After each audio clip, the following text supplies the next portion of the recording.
Ada kamera. Assalamualaikum warahmatullahi wabarakatuh. Perkenalkan, nama saya Nanda Kairuni Safira Salsabila. Perkenalkan juga, nama saya Isma Gina Jauza. Di sini kami akan menjelaskan pengertian demokrasi. Menurut kamu, apa sih pengertian demokrasi? Menurut aku, demokrasi adalah sebagai suatu sistem pemerintahan yang memberikan dan mengizinkan hak kebebasan kepada warga negaranya untuk berpendapat serta pengambilan keputusan di pemerintahan. Pengertian demokrasi yang berarti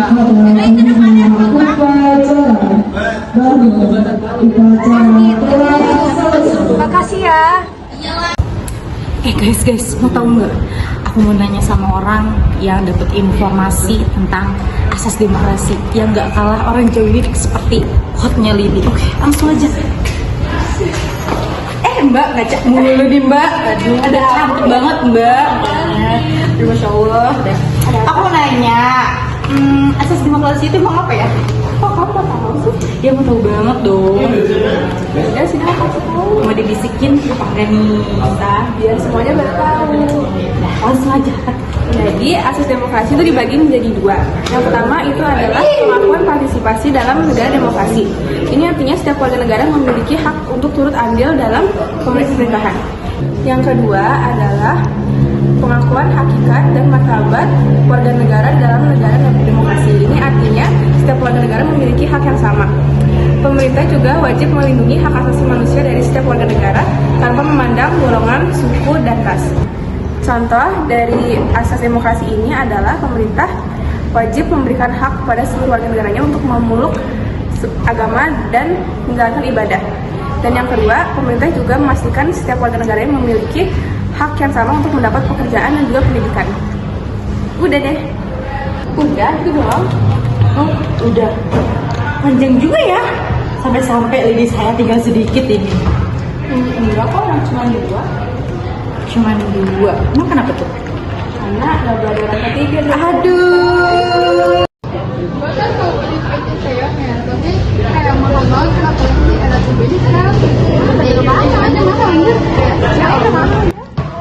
Ca, materi apa sih yang lu bawain?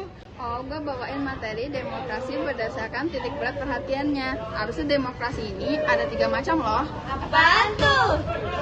Mumpung ada yang nanya, jadi sekalian gue jelasin ya. Jadi demokrasi ini terbagi menjadi 3, yaitu demokrasi formal, demokrasi material, dan demokrasi gabungan.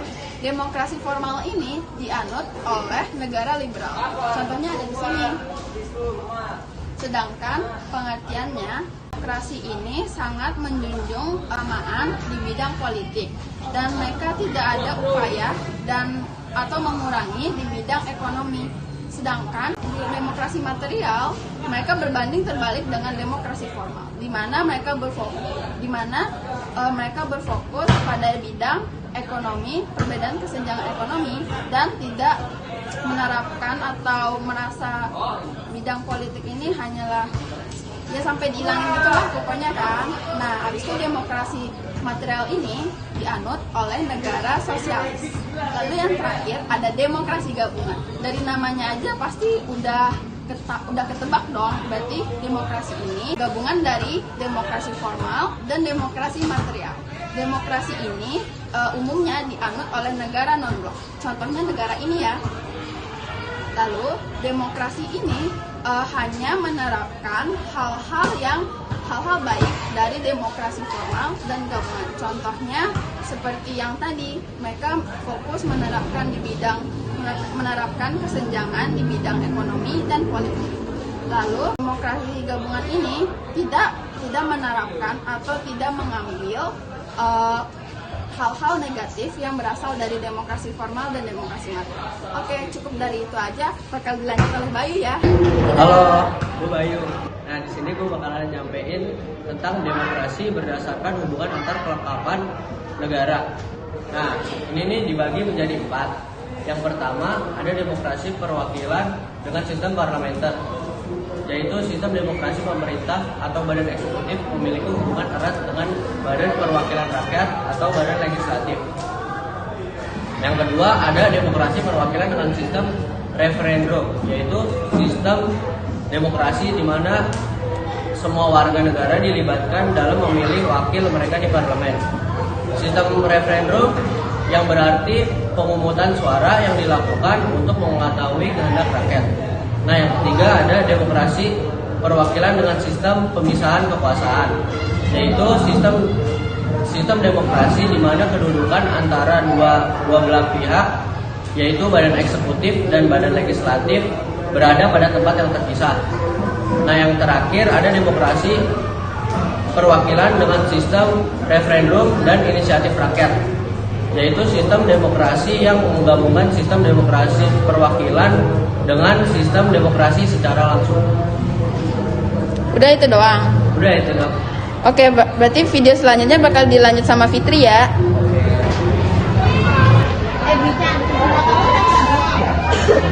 Untung ada babe, diselamatin babe gimana? Fitri, daripada dengar mereka ngomong, mendingan lu perkenalin diri sama materinya deh.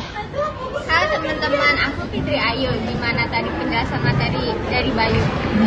Mudah dipahami atau malah ngebosenin? Di sini aku bakal ngejelasin substansi selanjutnya, yaitu pengertian dari demokrasi Pancasila. Sesuai namanya aja, kita bisa tebak kalau demokrasi Pancasila itu pasti ada hubungannya sama Pancasila. Apa iya? Real cuy. Terus, jadi demokrasi Pancasila itu memiliki definisi kerakyatan yang dipimpin oleh hikmat kebijaksanaan dalam permusyawaratan perwakilan yang berketuhanan, berkemanusiaan, mempersatukan Indonesia dan bertujuan untuk mencapai keadilan sosial bagi seluruh rakyat Indonesia. Oleh karena itu, demokrasi di Indonesia tidak bisa lepas dari Pancasila sebagai dasar negara. Nah, selain itu ada pengertian demokrasi Pancasila menurut para ahli. Yang pertama, menurut Profesor Tata Negara. Yang kedua, menurut Dr. Andes CST Kansilesa. Dan yang terakhir, menurut Profesor Gaji Dharma Harjo. Oh gitu.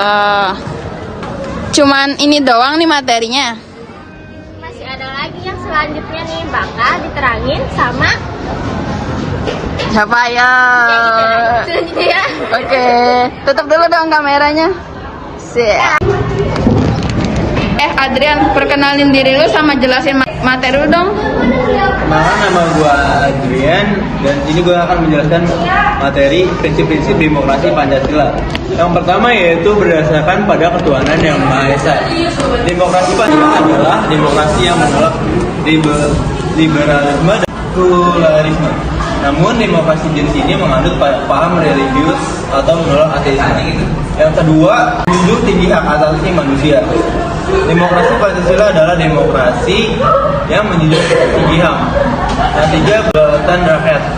Sistem politik yang dianut dalam demokrasi Pancasila berdasar pada kedaulatan rakyat. Yang keempat, didukung oleh kecerdasan warga negara.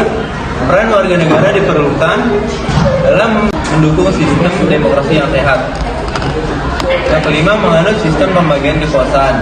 Sistem pembagian kekuasaan yang dianut di Indonesia bertumbuh pada kekuasaan legislatif, eksekutif, yudikatif, dan eksaminatif. Lembaga tersebut berfungsi sebagai landasan untuk mengelola negara yang demokratis agar terhindar dari kekuasaan yang terpusat. Yang keenam, menerapkan prinsip rule of law. Yang tujuh, berkeadilan sosial. Yang delapan, yaitu mengusahakan kesejahteraan rakyat. Yang sembilan, sistem peradilan yang merdeka, bebas, dan tidak memihak. Itu aja sih prinsip-prinsip dari demokrasi Pancasila. Materinya itu doang kan? Oke, makasih ya. Ada di materi yang lu bawain apa aja nih? Materi yang pengen gue bawain itu prinsip demokrasi yang berlaku secara universal. Pada dasarnya sistem pemerintahan ini memiliki kebebasan dalam berpendapat dan tidak ada monopoli di pemerintahnya. Nah, ini adalah ada 4 prinsip-prinsip demokrasi yang berlaku secara universal. Nah, yang pertama ada kelibatan warga negara dalam pembuatan keputusan politik. Warga negara dilibatkan dalam pemerintah. Salah satu bentuk dari keterlibatan warga adalah pemilu. Selain itu, Masyarakat dapat pula menyampaikan kritik, mengajukan usul atau memperjuangkan kepentingan melalui saluran-saluran lain yang demokratis sesuai dengan undang-undang. Yang kedua, ada persamaan, kesetaraan di antara warga negara.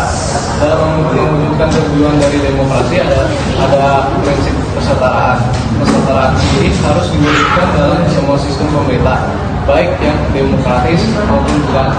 Semua negara harus selalu berusaha mencapai tingkat persamaan yang lebih besar. Pada umumnya, tingkat persamaan yang dituju adalah persamaan politik, persamaan di muka hukum, dan persamaan kesempatan, persamaan ekonomi, dan persamaan sosial atau pemanfaatan hak. Yang ketiga, ada kebebasan atau kemerdekaan yang diakui dan dipakai oleh warga negara. Prinsip ketiga merupakan kebebasan warga negara. Hal ini diperlukan untuk memberi kesempatan kepada warga negara agar dapat memperjuangkan keinginan dan kehendaknya. Kebebasan tersebut menyangkut hak-hak yang tercakup dalam hak asasi manusia seperti politik, ekonomi, kesetaraan di depan hukum, dan hak pribadi. Yang keempat ada supremasi hukum. Prinsip terakhir adalah supremasi hukum. Supremasi hukum merupakan bentuk penghormatan terhadap nilai hukum yang harus diutamakan, baik oleh pihak penguasa maupun rakyat. Hal ini menunjukkan kondisi yang tidak sewenang-wenang atas nama hukum, karena pemerintah harus berdasarkan kepada hukum yang berpihak kepada keadilan, rule of law. Di mata hukum, semua warga negara memiliki nilai yang sama tanpa ada kecualinya. Maaf ya, agak sedikit karena belum tahu apa. Suaranya juga nggak masalah lah ya. Terima kasih ya Dimas. Boleh tolong tutup kameranya nggak? Halo Lisma. Wah, banyak gambaran di papan tulis. Ada Zahra. Halo guys. Materi yang kamu bawa apa nih? Jadi aku bakalan menjelaskan tentang demokrasi pada masa Orde Lama. Sambil duduk aja yuk biar lebih enak. Sibuk banget nih. Aduh. Ariksa boleh minggir sebentar gak? Ariksa.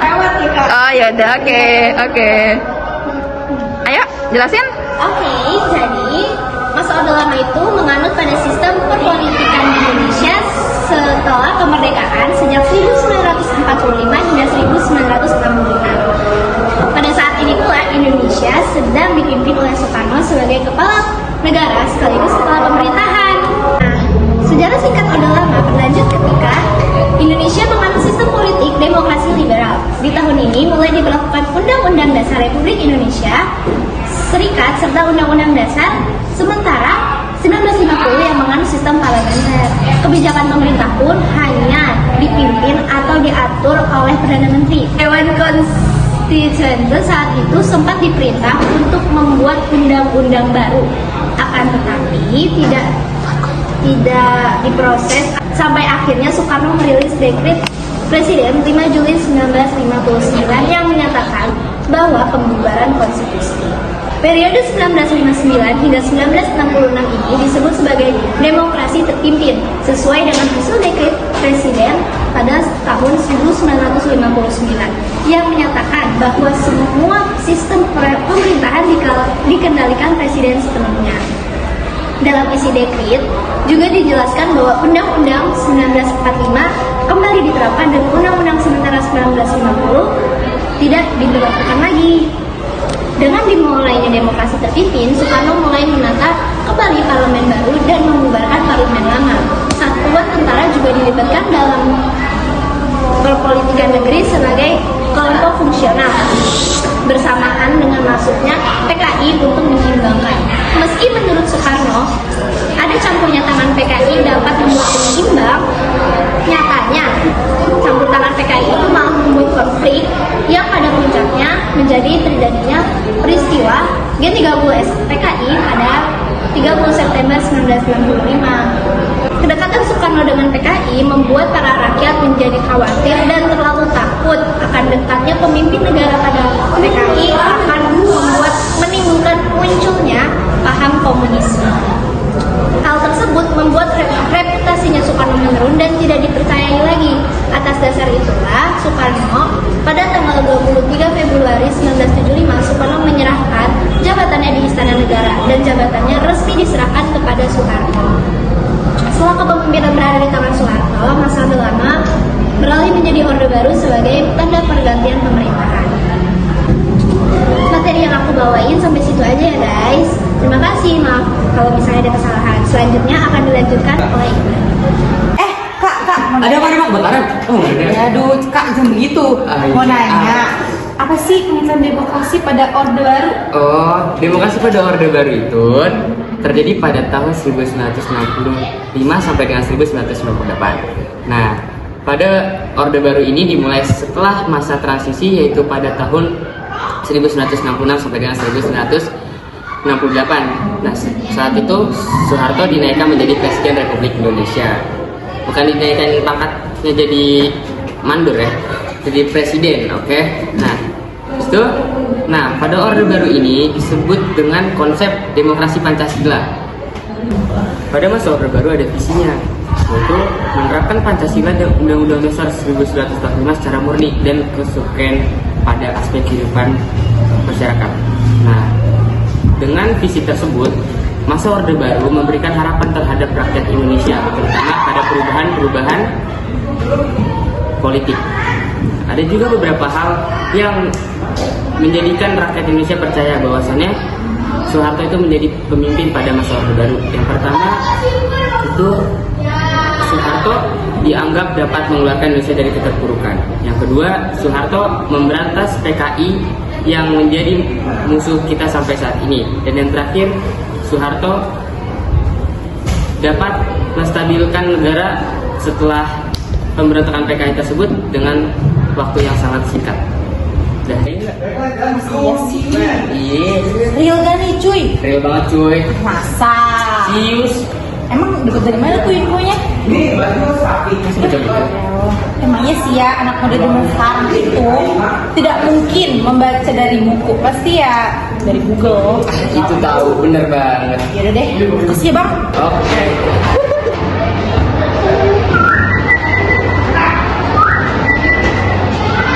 Brijan, materi yang lu bawain apa nih? Oh, jadi materi yang gua kerjain tuh judulnya klasifikasi demokrasi atas dasar ideologi. Langsung aja, dia tuh terbagi menjadi dua. Yang pertama ada demokrasi konstitusional atau liberal. Langsung masuk aja, demokrasi ini berdasar pada kebebasan dan kekuasaan pemerintahnya dibatasi oleh yang namanya konstitusi, dan juga pemerintahnya tuh tidak boleh ikut campur atau apa ya, bisa dibilang tidak boleh sewenang-wenang kepada rakyatnya. Yang terakhir atau yang kedua yaitu ada demokrasi rakyat atau sebutan lainnya itu proletar. Demokrasi ini tuh bisa dibilang dasarnya itu dari dasar marxisme komunisme. Kita kehidupan tanpa adanya kelas sosial. Jadi kan bisa parah banget ya kalau tanpa kelas sosial juga. Parah banget sih. Terus juga bisa juga itu pakai, walaupun kayak begitu juga, tapi namanya paksaan atau kekerasannya masih digunakan.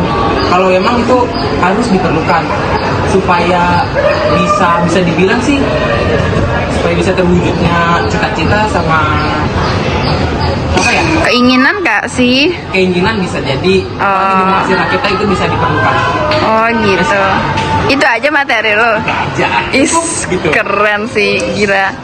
Gue ikutin lu jalan ya.